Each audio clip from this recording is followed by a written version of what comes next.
ma asabaka min nikmatin fa minallah. Tidak ada karunia nikmat yang kita peroleh dalam hidup ini fa minallah, melainkan semua itu dari Allah. Wa ma asabaka min musibatin fa minan nafsi. Namun jikalau ada kesusahan yang menimpa manusia, jikalau ada penderitaan, kesempitan, masalah hidup yang menimpa manusia, maka kata Allah fa minan nafsi, itu datang disebabkan karena ulah kalian sendiri.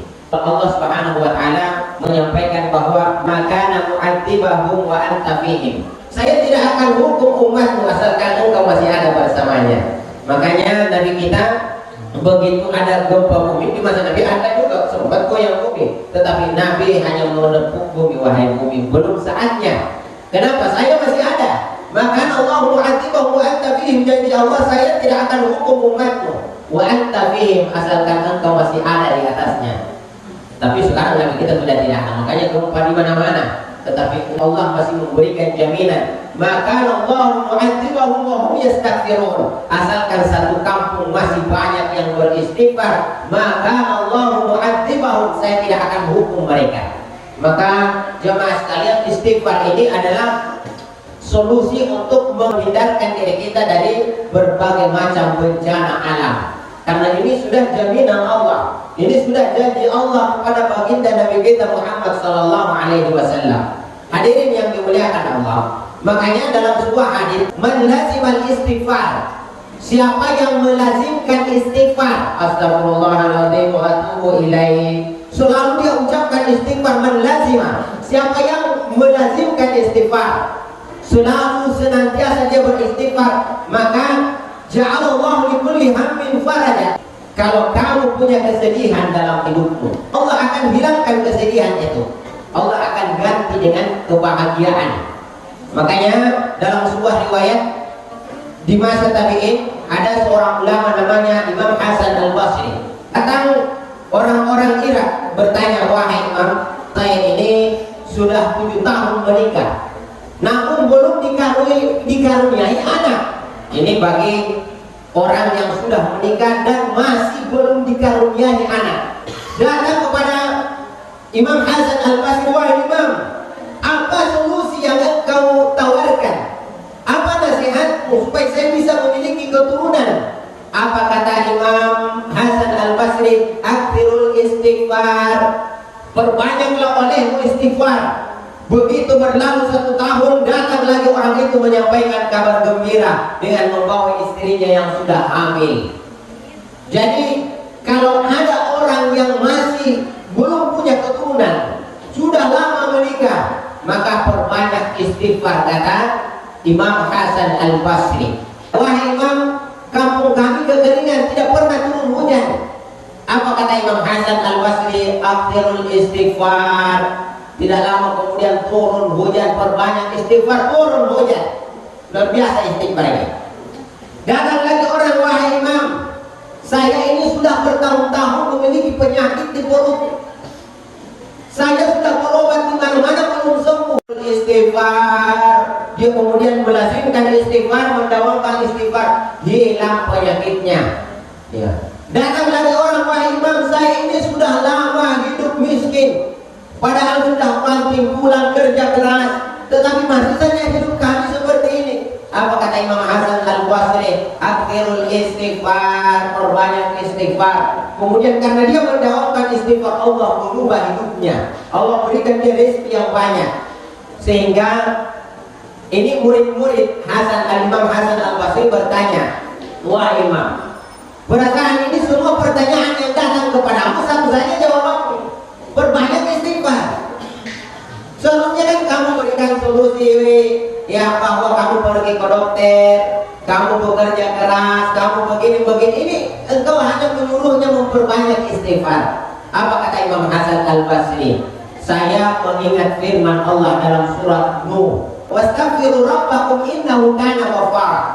Maka beristighfarlah kepada Allah dengan sebanyak-banyaknya, karena Allah itu Sang Maha Pengampun, Allah Sang Maha Penerima taubat hambanya. Apa hasil daripada kalau kita ini memperbanyak istighfar? Yursilis sama'a alaikum midrara. Kalau memperbanyak istighfar, kata Allah dalam surah Nuh, kalau kamu memperbanyak istighfar, maka Allah akan turunkan hujan.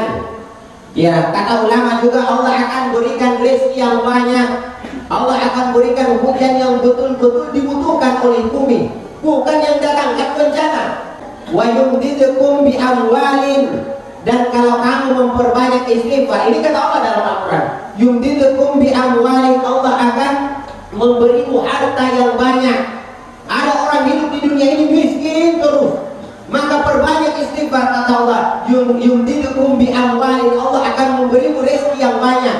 Wa banin, kamu tidak punya anak, perbanyak istighfar, wa banin, kata Allah, Allah akan memberikan kamu keturunan yang banyak. Yaj'al lakum jannatin, kalau kamu punya kebun yang tidak subur, yaj'al lakum jannatin, Allah akan jadikan kebun-kebunmu itu akan menumbuhkan tumbuh-tumbuhan yang subur. Wa yaj'al lakum anhara, dan Allah akan memberikan yang mengalirkan air di sungai yang akan menghidupi tanaman-tanamanmu tersebut. Jadi jamaah yang dimuliakan Allah, ternyata solusi yang ditawarkan Al-Quran ini mudah sekali. Kalian punya masalah dalam hidup, kalian punya kemiskinan, kalian punya penyakit, kalian tidak punya keturunan, hujan tidak turun-turun, bencana di mana-mana, maka solusinya adalah dengan memperbanyak istighfar. Man lazima istighfar ja'alallahu likulli hammin faraja. Allah akan menghilangkan, Allah akan mengganti setiap kesedihan dengan kebahagiaan. Wa likulli dhaiqin makhraja, yang kedua, wa likulli dhaiqin makhraja, dan dari setiap kesempitan Allah akan berikan kelapangan. Kita ini kadang merasakan kesempitan dalam hidup, cari kerja tidak dapat, semua usaha ini kayaknya tidak ada yang mendukung kita, tidak ada yang terima kita, ini kayaknya hidup ini berat sekali. Akhirnya banyak orang yang akhiri hidupnya, yang merasa hidupnya ini begitu sempit, tidak leluasa. Maka kata Nabi kita Muhammad SAW, perbanyak istighfar. Dalam sebuah kisah diceritakan bahwa Imam Ahmad, Imam mazhab yang keempat, itu menjelang akhir hayatnya, dia tiba-tiba ingin berkunjung ke satu kampung. Imam Ahmad juga tidak tahu apa sebabnya, makanya dia kemudian berangkat ke kampung tersebut. Karena tidak ada yang dikenal di kampung itu, Imam Ahmad mau tinggal di masjid, bermalam di masjid. Ya, begitu dia masuk di masjid, ternyata ada marbut masjid itu yang selalu melarang orang tidur di dalam masjid. Katanya tidak bisa tidur di masjid. Ya, akhirnya Imam Ahmad disuruh keluar. Kemudian begitu Imam Ahmad keluar, tiba-tiba ternyata ada teras. Maka dia kemudian, Imam Ahmad kemudian menuju teras, ingin tidur di teras. Ini sang marbut ini, dia tiba-tiba berhenti, dia lihat lagi, ini orang ini kenapa tidak mau pergi. Akhirnya dia datangi lagi Imam Ahmad. Dia ini tidak tahu bahwa yang dia usir ini Imam Ahmad. Andai dia tahu, maka dia akan ajak ke rumahnya. Maka dia datangi, kamu mau apa? Apa kata Imam Ahmad? Saya mau tidur di sini. Apa katanya? Tidak boleh. Imam besar didorong-dorong sampai di jalanan. Andailah dia tahu itu Imam Ahmad, maka meskipun dibayar berapa saja dia tidak akan berani melakukan. Ini seorang imam besar. Akhirnya dia dorong sampai di jalanan. Ternyata di depan masjid ada kios penjual roti. Imam Ahmad dilihatnya didorong-dorong keluar. Ini yang penjual kios, yang pemilik kios ini kasihan. Akhirnya dia ajak.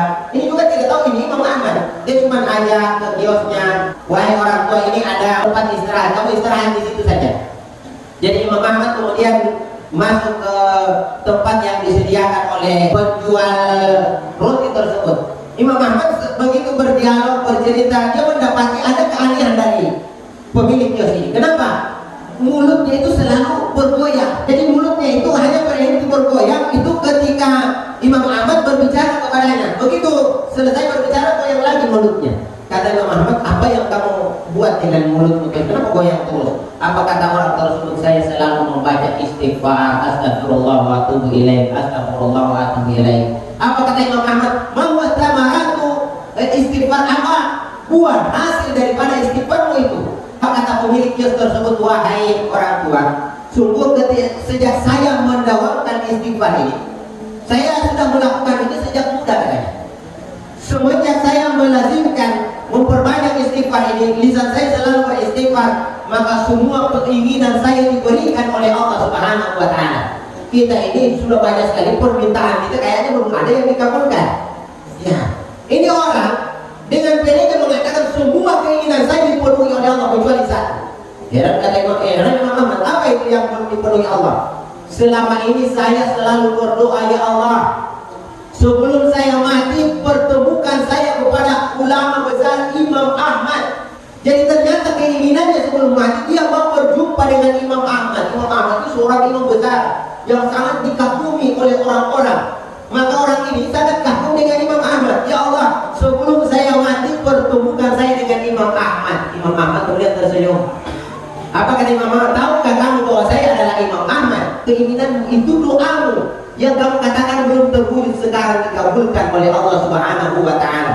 Ternyata doanya yang belum terwujud itu ingin berjumpa dengan Imam Ahmad. Ini dipisahkan oleh ulama kita. Kemudian warazaqahullahu min haitsu la yahtasib.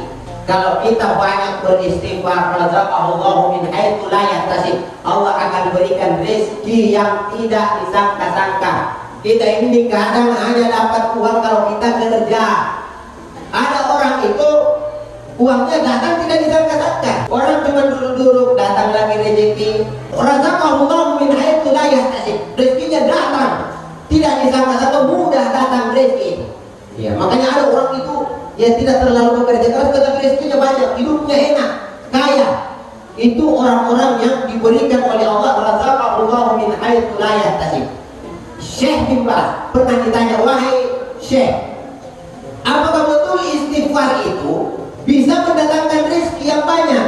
Apa kata Syekh bin Baz? Betul. Bukankah Allah berfirman, "Mayattaqillah", siapa yang takwa kepada Allah, "Mayattaqillah yaj'al lahu makhraja", kalau dia punya masalah Allah akan berikan solusi dari masalah yang dia hadapi. Wa yarzuquhu min haitsu la yahtasib, dan Allah akan berikan rezeki yang tidak disangka-sangka. Wal istighfar wa taubah minat taqwa, kata Syekh bin Baz, dan istighfar bertaubat kepada Allah adalah bagian dari ketakwaan kepada Allah Subhanahu wa taala. Makanya kata Nabi, tuba liman wujida fi sahifatihi, berbahagialah, beruntunglah, kata Nabi, orang yang mendapati catatan amalnya nanti di hari kemudian, di hari kiamat, banyak istighfarnya. Jadi memperbanyak istighfar bukan cuma bermanfaat di kehidupan akhirat kita, tetapi akan memberikan kita kehidupan yang indah, yang bahagia ketika kita berada di atas muka bumi ini. Orang yang selalu bertaubat, beristighfar, seperti orang-orang yang tidak memiliki dosa, kata Nabi kita Muhammad SAW. Dalam kitab Qurratul Uyun itu dijelaskan bahwa di antara penyebab terhalangnya seseorang dari rezeki, di antara penyebab susahnya hidup seseorang dalam hidup ini, di antara penyebab datangnya masalah yang bertubi-tubi dalam kehidupan manusia, penyebabnya adalah dosa yang dia buat, ya, kesalahan yang dia buat. Maka kalau kita menginginkan kehidupan yang baik di atas muka bumi ini, kuncinya anak-anakku sekalian, kalian mau sukses dalam hidup ini, perbanyak istighfar. Mulai dari sekarang, jangan nanti susah baru istighfar. Mulai dari sekarang. Banyak orang yang mendapatkan hidup indah, masuk dia ke tentaraan. Kenapa kamu mau jadi tentara? Mau menginginkan mendapatkan kebahagiaan, mau hidup tenang. Daftar polisi, kenapa kamu daftar polisi? Mau punya penghasilan yang tetap sehingga hidup jadi tenang. Pekerjaan apapun yang dipilih oleh orang, tujuannya hanya satu, menginginkan kehidupan yang bahagia. Ternyata Nabi kita memberikan solusi. Kalau mau menginginkan kebahagiaan, tidak terletak dari pekerjaannya, tetapi kebahagiaan salah satu kuncinya adalah man lazimal istighfar, perbanyak beristighfar kepada Allah Subhanahu wa taala. Allahumma bi'ila aqwamit thariq. Wassalamualaikum warahmatullahi wabarakatuh.